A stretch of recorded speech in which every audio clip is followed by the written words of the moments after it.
defendant has pled not guilty to that complaint.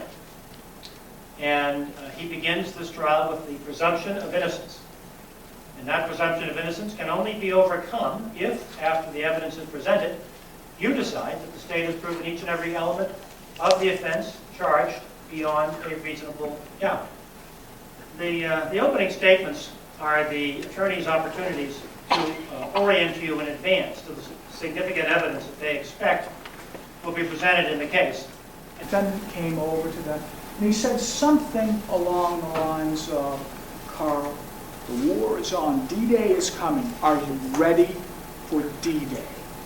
D-Day came on the afternoon of November 12th, at about 2 o'clock in the afternoon. Walked about 400 feet over to where David Trask was. Grabbed the wrecking bar that I've already shown you, and in some sort of altercation, knocked David Trask to the ground, breaking his ribs. And as he lay there on the ground, injured, defenseless, and unarmed, he raised that wrecking bar over his head and literally beat David Trask's head in. This is the bar, ladies and gentlemen.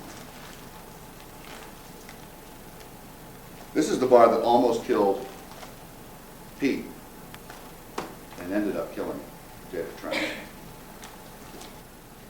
Pete asked David if he would please put up the gate. David looks at him, the gate's coming down, and so are you, comes at him with the crowbar. 911 call confirms that. Peter takes that away and pokes him in the chest here with it, cracking some ribs. The evidence is that he had a black holster on his belt and that he had knives in his pocket. And he took off his glove,